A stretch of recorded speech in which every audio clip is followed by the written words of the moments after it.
ഒരു മനുഷ്യനെ നരാചരകൾ വലിഞ്ഞു മുറുക്കാൻ ആരംഭിക്കുന്ന 40-ാം വയസ്സ്.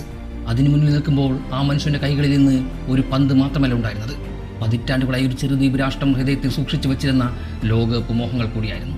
സ്പെയിൻ്റെ ആക്രമണങ്ങൾ തിരമാല കണക്കെ വീണ്ടും വീണ്ടും കോപ്പ വെർഡിയുടെ പ്രതിരോധ ഭിത്തിയിലേക്ക് അടിച്ചു കയറുന്നുണ്ടായിരുന്നു.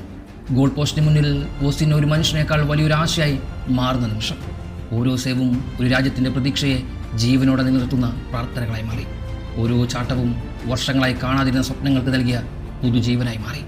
ലോക ഫുട്ബോളിന്റെ മഹാമഞ്ചത്തിൽ ആദ്യമായി കാലെടുത്ത് വെച്ച കോപ്പ വെർഡയ്ക്ക് ആ മത്സരം വെറും ഒരു 90 മിനിറ്റുകൾ മാത്രമായിരുന്നില്ല. അത് അവരുടെ വരാനിരിക്കുന്ന ചരിത്രം പോലും പണയം വെക്കുന്ന പുതിയ അധ്യായമായിരുന്നു. ആ അധ്യായത്തിന്റെ ആദ്യ പേജിൽ ഏറ്റവും തിളക്കമുള്ള മഷിയിൽ എഴുതപ്പെട്ട പേര് ആ മനുഷ്യൻ്റെതാണ്. യൗവനത്തിന്റെ വേഗമല്ല, അനുഭവത്തിന്റെ ശാന്തതയായിരുന്നു അദ്ദേഹത്തിന്റെ കരുത്ത്.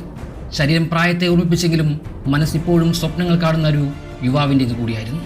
സ്പെയിൻ്റെ താരനിരയ്ക്ക് മുന്നിൽ അദ്ദേഹം നിന്നത് ഒരു കീപ്പർ മാത്രമായിട്ടല്ല, സ്വന്തം ജനതയുടെ അഭിമാനം നെഞ്ചോട് ചേർത്ത് പിടിച്ച ഒരു കാവൽക്കാരനായിട്ടാണ്. മത്സരം അവസാനിച്ചപ്പോൾ സ്കോർ ബോർഡ് ഗോൾ രഹിത സമനിലയെക്കുറിച്ചായിരുന്നു സംസാരിച്ചിരുന്നത്. പക്ഷേ ചരിത്രം മറ്റൊന്നാണ് രേഖപ്പെടുത്തിയത്. ഒരു രാജ്യത്തിൻ്റെ ലോകകപ്പ് സ്വപ്നങ്ങളെ തൻ്റെ ഗ്ലൗസുകൾക്കുള്ളിൽ സുരക്ഷിതമാക്കിയ ഒരു മനുഷ്യൻ്റെ കഥയെക്കുറിച്ച്. ചിലപ്പോഴൊക്കെ ഹീറോകൾ ഗോളടിക്കുന്നവർ മാത്രമല്ല, ലക്ഷക്കണക്കിന് സ്വപ്നങ്ങൾ ഗോൾ ലൈൻ കടക്കാതെ കാക്കുന്നവർ കൂടിയാണ്. ഇന്ന് കോപ്പ വെർഡയ്ക്ക് ആ ഹീറോയുടെ പേര് ഓസിഞ്ഞോ എന്നായിരുന്നു. നിങ്ങളുടെ സ്വപ്നങ്ങൾ എത്ര ആഴമുള്ളതാണോ അത് നിങ്ങളെ തേടിയെത്തുക തന്നെ ചെയ്യും. അതിന് ഏറ്റവും വലിയ ഉദാഹരണമാണ് 40-ാം വയസ്സിൽ ഓസിഞ്ഞയെ തേടിയെത്തിയ ഈ സ്വപ്നം. അത് അയാളൊരു സന്ദേശമാണ് വരും തലമുറയ്ക്ക് ഗ്ലൗസ് അണിയാൻ കാത്തിരിക്കുന്ന നിങ്ങൾക്ക്.